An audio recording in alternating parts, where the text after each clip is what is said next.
This movie may be one of the most cursed or the one that had the most tragedies and unusual circumstances attached to the movie. Do you remember this movie? Came out in 1982. It's Poltergeist. There's a little clip there from the movie. That movie was a hit when it came out. Poltergeist 1 was so good. If you haven't seen it yet, it's a whole series of movies. You have to see Poltergeist 1. It's so good. It deals with the afterlife, a family's love. I don't want to give anything away if you haven't seen it. And if it's been a while since you've seen it, I don't know, every couple years I watch it again because it's really a family's love keeping them together that saves their family. But I don't know if they upset something from the other side because there's been nothing but curses ever since there. We're going to get into it, what happened to each individual actor, really unusual stuff, and actually things that happened on set. We're going to talk about it all having to do with Poltergeist right now. Hey, if you're new to my channel, thanks for being here. I'm Dr. Andrea O'Connor. If you like this kind of content, hit a like, and if you haven't subscribed yet, yeah, that would be great. Okay, so here's the family right there. See the gal in the striped shirt right there? That's Dominique Dunn. So we're going to start with her. So she played the teenage daughter, Dana, in Poltergeist 1. And unfortunately, a few months after the movie was released, again, it was a hit. She was on her way to superstardom. And unfortunately, she was at home. It was in the evening. She was with her friend. They were literally listening to the soundtrack from the movie, The Poltergeist. And all of a sudden, her ex-boyfriend shows up. So she goes outside to talk to him. And they get into a really huge fight right there on the driveway. And her friend is still in the house and just doesn't want to listen to this, is trying to drown out the argument. So they turn up the sound of the soundtrack of the movie so they don't have to hear the argument. Well, unfortunately, Dominique Dunn was unalived by her ex-boyfriend on her own driveway through strangulation, unfortunately. And but she was rescued, went to the hospital, was in a coma, but unfortunately, she did pass 5 days later of her injuries at the young age of 22. She didn't even get to see the success of her own career, her own life, the movie. It was just a huge tragedy. But the unusual detail was that while she was being in this huge argument and being attacked, the soundtrack of the Poltergeist movie was playing in the background loudly in the house. That's just really unusual. So her ex-boyfriend was convicted of voluntary manslaughter, not murder, and only served 3.5 years. I mean, that's outrageous. That's outrageous.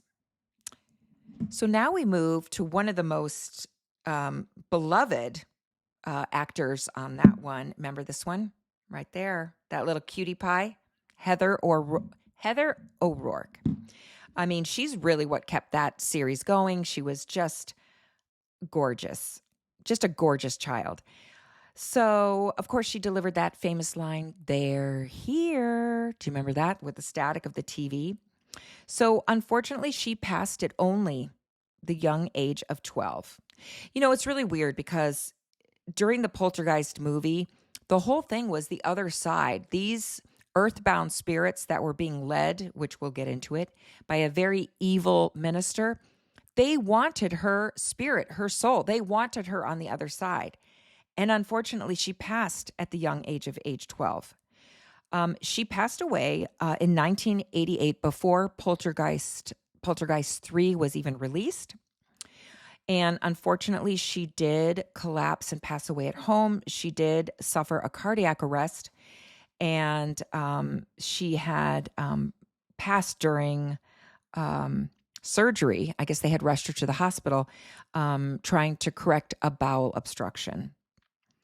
Initially, she was misdiagnosed with Crohn's disease, but later it was determined that she had a congenital intestinal condition. Here's the unusual detail about that. An eerie coincidence occurred. A poster for the Super Bowl in 1988 appears in the kids' room in Poltergeist, in the original one that came out in 1982. And it's so weird because Heather O'Rourke, the actress, became ill on that day of the Super Bowl. And of course, she passed away the next day. It spooked a lot of fans that 1988 poster was, or the Super Bowl, a poster for the Super Bowl appears in the kids' room in Poltergeist. That's just wild. That's just weird. I'm going to have to go back and watch the whole movies and see where that was. So apparently that was the story of that. But I just find it really wild that she was playing a character abducted by spirits. It just feels too close to home for her to pass at that tender young age of 12. It's just really unsettling. But who was the most unsettling character of that movie? I have to show you. I have it saved here on my... it was this gentleman. Was he not the creepiest guy in that series, right? So that was Reverend Cain, played by the actor Julian Beck. So he played this really sinister preacher, but what's really weird is he was actually dying of cancer while filming that role. And that's probably why he looked so pale and gaunt. And you think about it, he had one foot on the other side while that movie was being filmed. Unfortunately, he did succumb and die of stomach cancer in 1985, just months before Poltergeist 2 was released. His gaunt appearance and his chilling performance. I mean, if you haven't seen Poltergeist 2, he's in this. He is perfect for that role. It really is eerie.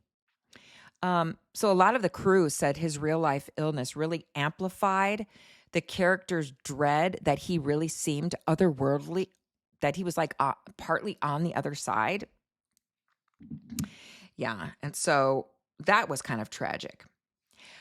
But in the Poltergeist movies as well, there was this character right here, right? That's Taylor. Taylor was the Native American that was really helping the family out, played by the actor Will Samson. So he actually, in real life, was a real life shaman, believe it or not. He did pass away in 1987 from complications from a heart-lung transplant, and he was only 53 years old. The unusual detail, though, Samson believed the Poltergeist 2 set was actually haunted. Yeah, he actually believed it was haunted. And he performed a real-life exorcism on the set to cleanse the set of Poltergeist 2. The crew said it calmed their nerves and it made it a much more kind of relaxed and uplifted vibe after the exorcism. But a lot of fans linked his death to the curse of Poltergeist movies. But unfortunately, that surgery that he had a very low survival rate, especially at that time. The actor who played the dad, Craig T. Nelson, later described a very eerie moment at Samson grave when he began to speak to his friend, and all the cicadas that were in the cemetery that were making that loud buzzing noise, they all stopped. And it was eerily silent when he began to speak to his friend at the gravesite. Very, very, very unusual, he said. And though some people think that some of the actors may, in a way, have been cursed, but what happened on set was even more creepy. So if you have seen the Poltergeist movies, you remember the sets were plagued with bizarre mishaps and paranormal claims that the cast and crew said went on. So we'll talk about the first one. Do you remember the pool scene? I had to save something here to show you. It's because what I'm going to tell you. So remember that when the mom fell in the pool and all of a sudden All the skeletons were coming out of the pool. It looked like they were attacking her. To me, it's one of the most creepy scenes in Poltergeist 1, that all these skeletons, it almost seems like they're lunging out and grabbing her and surrounding her, and she's freaking out and she's screaming. This is crazy. It's the iconic scene where Jo Beth Williams, that's the actress's name, the mom was called Diane. She falls into this muddy pool filled with skeletons. The crazy thing is, they were real human skeletons. It's no wonder the cast and crew thought the sets were haunted. These were real skeletons. They sourced them from a medical supply company because, get this, they were cheaper than plastic props. Jo Beth Williams, the actress, didn't know that these were real life skeletons. She didn't know that. And the crew didn't know that. This is wild. And when she found out, she was incredibly unsettled. She had a hard time getting over it. Many believe these real skeletons that were used on the set of Poltergeist 1 was disrespecting the dead, disrespecting these people. And that it invited a curse or bad luck. Yeah, it makes sense. The assistant prop master, his name was Bruce Casson, confirmed the skeletons were in fact real humans, saying that they just couldn't get any fakes at the time, that they were unavailable. What in the world? Now, I don't know if this is 100% true, but apparently when you watch clips of the movie, the pool scenes, people are commenting that from the movie that these were in fact real human skeletons used. That does explain a lot why everyone associates curses with the Poltergeist movie series. It explains a lot, does it not? Yeah. Okay. So if you thought the skeletons were creepy, which I absolutely think were terrible and terribly creepy, very unsettling. I can't even imagine. Do you remember the creepy clown scene? Heather O'Rourke's character and her brother were in their beds, and that creepy clown that kind of comes to life. Again, I'm not trying to give too much away, but the creepy clown comes to life. So Robbie was the brother in that scene, and that animatronic clown that came to life literally attacks him. Oliver Robbins was the actor who played Robbie, and he did say in an interview that he was yelling that he couldn't breathe because it was just like a fake clown, but it was actually animatronic because in the movie, this clown had to attack him. But this young actor was saying, like, he was asking for help. He couldn't actually breathe because this clown was attacking him. And the director at the time, it was Tobe Hooper, initially thought he was just acting, but he wasn't. And the crew intervened just in time before tragedy, really. And the unusual detail about this is the clown doll is one of the film's scariest elements. And this near-death experience felt like life imitating art, if you will. And the actor said he was really shook up after this scene. But even though he was unharmed, he said he was really, really shook up. Can you imagine the energy there of that on that scene? So now let's get into the exorcism. So Will Samson, the one that played Taylor, he sensed a negative presence on set on Poltergeist 2, the second one. He performed what he called a Native American exorcism to cleanse it. Remember, he was a real shaman. Crew members actually said they reported fewer setbacks afterward. That's interesting. But the need for an exorcism at all, it spooked everyone on crew. Samson's belief in the set's haunting, combined with his background of being a shaman, just added credibility to all the rumors of these movies having curse, or are they haunted, or are they really involving the afterworld? You think about that. especially if you haven't seen the movie series yet, because it just deals with the other side, but kind of more of the grim part of the other side, to be honest.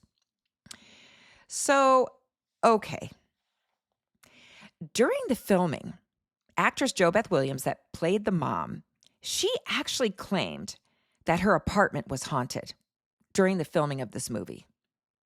If it doesn't get any more weirder, this is super weird. So she said that in her apartment, a picture on the apartment wall, it just kept tilting over, just kept tilting. And every time she would go to fix it, it was fine. She would leave to go film the movie. She would come back from set. It was completely tilted again. Initially, she blamed herself, like, okay, maybe I'm slamming the door when I leave. Like, what the heck is going on? But then, she wasn't slamming the door anymore. She'd come home and it was tilted. And so she was wondering, is this paranormal? Like, what's going on? I know that seems really simple, but like when you fix something and it's right and you come back, it's completely crooked, like all the way at the same time, each time you come back, you just kind of wonder, like, okay, is someone trying to tell me something here? You just kind of wonder. Sometimes it's the little tiny spooky things that happen that make you go, huh, like, okay, what's really going on here? So, this kind of aligns with the film's theme of objects moving inexplicably. Like there's that scene in the kitchen where she's in the kitchen, she turns around and then all the cabinets are open or all the chairs are stacked up. Kind of has that similarity a little bit, Okay. So do you remember in the movie, there was the psychic at the end that was trying to help the family? Remember that one? That was Zelda Rubenstein. And she played the medium Tangina.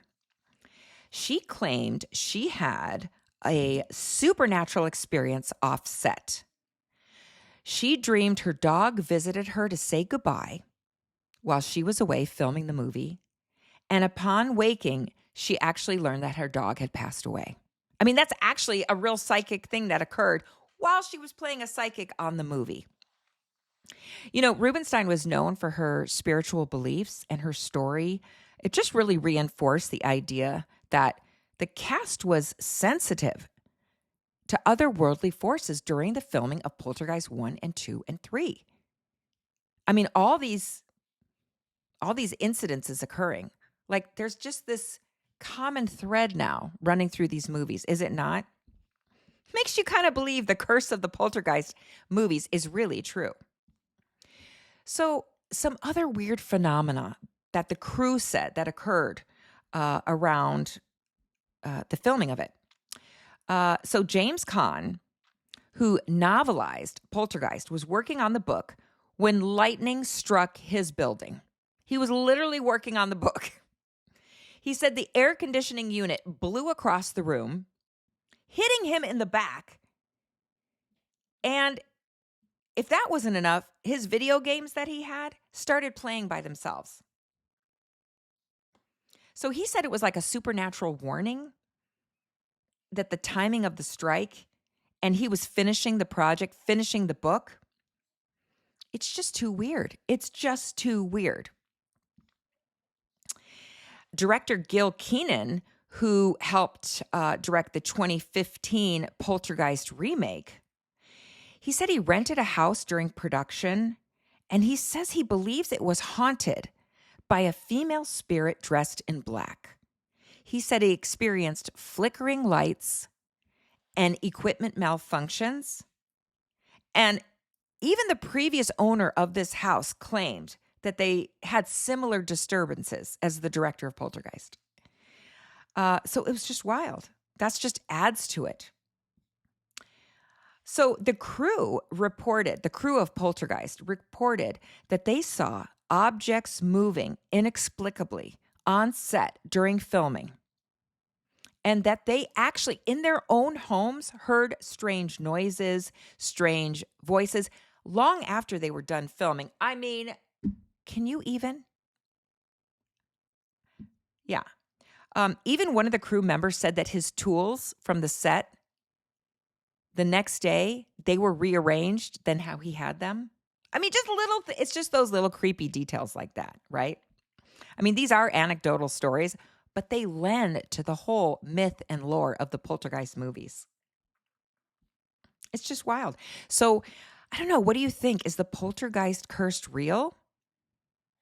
I mean, you've got the eerie incidents. You've got the real human skeletons used in Poltergeist 1. You have these really tragic deaths of the youngest movies, the youngest crew actresses, the crew members, the actors of the filming of the movie itself. Like, my heart is still broken for Heather O'Rourke. I mean, she was my favorite actress of those movies. I mean, and she was just so angelic. My heart breaks for her that we don't still have her. My heart breaks for her family. But I will tell you, I love the Poltergeist movies. And I really do think there was some paranormal things attached to these movies. What do you guys think? Do you think it's all a coincidence? Yeah. I'd love to hear what you say below. Thank you for being here. See you on the next one.